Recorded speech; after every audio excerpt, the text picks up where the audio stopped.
Pues mire, Esa sería la pregunta. sí, sería la pregunta que tienen. Es muy sencillo. La sociología no es más que una ciencia que estudia la interacción humana en la sociedad. Siempre que busques en la historia, en Dios Google, en todos los lugares donde la gente va siempre, pues siempre va a encontrar la misma historia hacia mediados del siglo XVI y XVII como la cuna y la fuerza de la sociología como disciplina.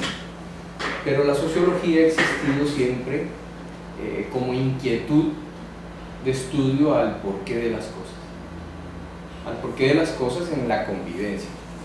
Si ustedes recuerdan a Heródoto, estamos hablando de Grecia, estamos hablando de Roma, estamos hablando de los inicios de lo que conocemos nosotros como lo que podríamos decir nuestra historia, que es muy eurocéntrica, pero bueno. Allí ya Heródoto hablaba y decía, por ejemplo, que las sociedades que tienen muchas leyes son las que tienen mayor corrupción, son las más corruptas.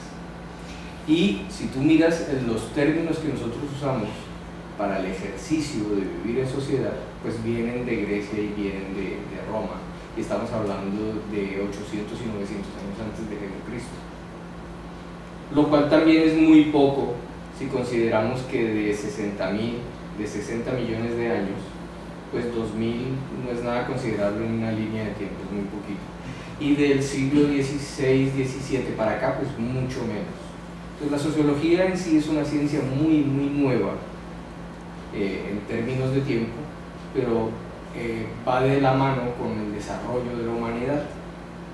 Entonces, en un pensamiento filosófico, en un pensamiento dado hacia el porqué de las cosas, cuando nos reunimos, vivimos, ponemos unas reglas y aprendemos a vivir juntos, hasta ahora que hay tres explosiones. La sociología es hija de tres explosiones.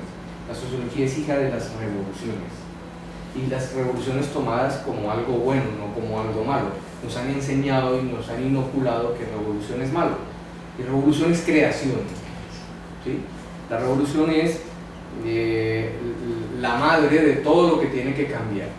Y los pensadores del siglo XVII tenían claro que a partir de tres revoluciones nació la sociología.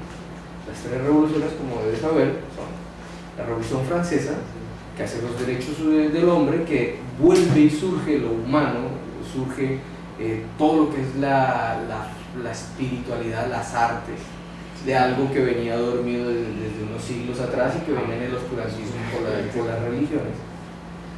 La otra explosión que hay es la industrialización, y la que sigue es la del urbanismo.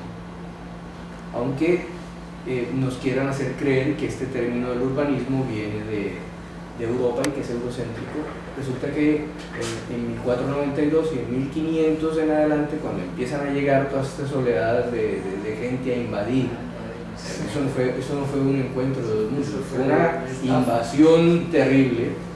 Encontraron aquí ciudades de más de 40.000 almas, cuando en Europa no habían ciudades así de grandes, y tenían acueductos, y tenían sistemas de cultivos de alimentos, y tenían clases sociales, tenían todo. Entonces ellos no encontraron una cantidad de gente ignorante, ellos encontraron astrónomos, matemáticos, encontraron gente formada sin la influencia de ellos. Entonces tenemos que la sociología como ciencia como tal aparece hacia 1700, más o menos, ya dándole una estructura, aunque positivista, de una ciencia. Porque acuérdate que nace allí también el método científico. Entonces es cuando se aplican fórmulas, formas de estudio y de análisis para hacer que los hechos sociales se conviertan en un fenómeno que se pueda estudiar. Entonces la sociología entra a estudiar intangibles, que es muy complicado. ¿Por qué se suicida la gente en una sociedad? ¿Sí? ¿Por qué la gente aprende que cuando esa cajita negra está en rojo no debe pasar? ¿Quién se inventó eso? ¿Por qué? ¿Para qué? Entonces hay una cantidad de cosas alrededor de lo que nos reúne para vivir, que hace que la sociología, y no es cualquiera que pueda aprender sociología, tiene que tener una visión que desarrolle una forma especial de ver el mundo. El sociólogo no ve el mundo como lo ve sociólogo tiene, cuando tú te reúnes con otras disciplinas a hablar de sociología, mientras todos están hablando de algo, el sociólogo está viendo muchas cosas al tiempo. No solo lo económico, no solo está viéndole la fisonomía a la persona, está viéndole la parte estructural, está mirando su actuación, su léxico, su lenguaje, el medio en el que se mueve, cómo se desenvuelve, qué hace, quién pasó, qué está pasando alrededor. Todo eso lo está mirando al tiempo. Y está siempre con su cuaderno de notas, con su libreta de notas, está tomando todos esos apuntes y haciendo algo que me ha parecido fenomenal, y ojalá todos los sociólogos puedan conocerlos y trabajar, que son los mapas mentales, excelentes para el trabajo nuestro. Un recuento así como rápido, inmediato de lo que podría ser, es así. Ahora en América, a partir de la Segunda Guerra Mundial, son los alemanes los que más desarrollan al lado de ya la cuna francesa la sociología.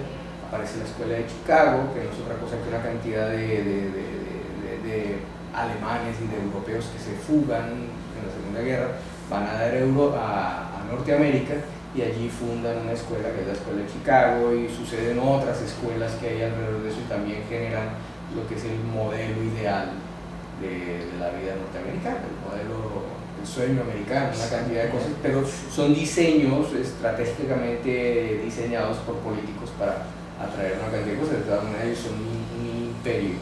Y tendríamos que ver algo que me ha fascinado siempre, que lo han visto como solo literatura, y es la sociología latinoamericana, que pienso que la sociología se dio para que sea una semilla que salga hermosa en Latinoamérica. Aquí es donde se ve muy bien el desempeño del sociólogo a partir del 60 y del 70 con las revoluciones y las tomas militares que suceden en toda Latinoamérica. Entonces la sociología está llamada a que se mueva de Latinoamérica hacia el mundo y dejemos de ver ese eurocentrismo que tenemos hacia allá, ¿no? Como recibir todo lo de Europa. Más o menos eso es una evolución así rápida de lo que ha sido la sociología. Entonces, la segunda pregunta sería, ¿cuáles serían los campos de acción de la sociología?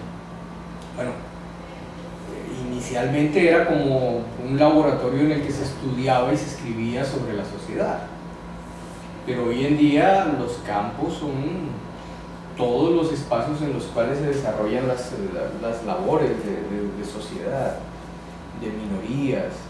El campo del sociólogo es inmenso. Yo pienso que si lo miráramos como el médico de la sociedad, si lo miramos como el sociólogo es el médico de la sociedad. Por ahí se viene una entrevista de un francés. Entonces, ¿en dónde no actúa? Pues actúa exactamente donde se encuentran todos los conglomerados. Él es capaz de trabajar en gestión humana en una empresa, él es capaz de trabajar en una prisión, él es capaz de trabajar en un aeropuerto que se mueve 24 horas, en el que se mueve gente con una cantidad de problemas y problemáticas de todas partes. Él es capaz de sentarse en cualquier espacio donde haya sociedad a investigar, a desarrollar y apoyar. Trabaja con todas las disciplinas además, es muy capaz. ¿Cuál es el perfil del sociólogo? Hay varios. El principal y el más elaborado, el que toda la gente tiene, es el de una persona que investiga, que es crítica, que desarrolla el pensamiento crítico en la sociedad y que está llamado a ser desde un columnista de un medio de comunicación hasta un generador de nuevo pensamiento con nuevos conceptos, ¿sí? Investigando y desarrollando investigación. Pero en sí es un lector asiduo que tiene que tomar una de las ramas de la sociología porque es tan amplia, es tan grande, que toca determinar si nos vamos por la economía, si nos vamos por el derecho, si nos vamos por el desarrollo humano. En el caso mío me interesa mucho la educación, el desarrollo cognitivo del ser en la sociedad, el por qué suceden ciertas cosas, y es un fenómeno que tiene que estudiarse desde la sociología porque otras disciplinas ayudadas, por ejemplo, como la geopolítica internacional, el manejo de la psicología sobre los medios de comunicación, han hecho que otras disciplinas que son propias del resorte de la élite dominante se perfeccionen y hagan que la masa, los dominados, sean fácilmente manipulables. Ellos nos llevan ventaja en eso. Nosotros desde la sociología debemos estudiar todo ese sistema intrincado de dominación para poder contrarrestarlo. No nosotros, aunque hagamos también revolución, sino dar esas herramientas y por lo menos dar la expectativa. Nosotros somos líderes que no detenemos las cosas. Nosotros le decimos a todo el mundo para dónde van, para dónde creemos que van. Nosotros proyectamos, hacemos algo que es la proyección, y es necesario estar como con los nervios conectados en todas las fibras de la sociedad, como unos hilos, como unas redes que nos permitan estar siempre muy atentos de lo que sucede, hasta lo mínimo. Todo es como en un cuerpo, unos granitos nos dicen que hay una infección. Bueno, en la sociedad también, unos pequeños brotes en algún lugar nos dicen que algo está sucediendo. Si Valledupar, Cesar en Colombia, es sociológicamente rica, porque tiene escuela o facultad, de las pocas que quedan en Colombia y en Sudamérica de sociología, pues tenemos que preocuparnos, por ejemplo, de por qué se suicida tanto la gente en Valledupar. ¿Por qué ya a los muchachos no les gusta andar con un revólver, una botella de whisky y 3 novias en una camioneta como hace 20 años, y hoy están preocupados por otras cosas? Algunas más banales, otras mucho más interesantes, pero ya no es generalidad. Entonces hay unos cambios de pensamiento que no se compran en una revista, que no los ve todo el mundo y que nosotros los sociólogos sí. Entonces ese es un campo de acción. Todos esos son campos de acción. Bueno, esa pregunta ha sido un poco respondida. Dice, ¿cuáles son las habilidades del sociólogo, personales y cognitivas? Cognitivas, yo considero que la principal es la lectura y saber escuchar. En el caso mío, pues tengo una limitación visual, pero no me exime, no me elimina de tener visión, que es diferente. Pero sí tengo, por ejemplo, interés cuando voy a otras ciudades por sociología culinaria. Me interesa mucho saber de dónde vienen los platos, averiguar de quién lo aprendieron, en dónde estuvieron. Luego lo hago con la música también y con las letras. Me interesa mucho, por ejemplo, la distancia entre el vallenato de Valledupar y el vallenato sabanero, y cómo esa distancia allá en esos lugares permitió el ingreso de tamboras, de champeta, de otras cosas, y aquí ha sido purista y se ha quedado un poco rebeldizada por la nueva ola. Los mensajes de Marín en su momento en La Guajira, de revolucionarios, de vallenato revolucionario, frente a las bobadas que cantan ahora de un osito dormilón. ¿Sí? Es decir, el campo de acción, y lo que tienes que tener en mente es tener la mente abierta, la piel viva para la sociología, los temas vistos desde el punto de vista de un sociólogo, y no parar de leer. El sociólogo, la socióloga que no lee, no sirve. Tiene que leer, y tiene que leer de todo, desde la moda que está sucediendo ahora, que eso es un sistema cíclico del capital que mueve y mueve y mueve más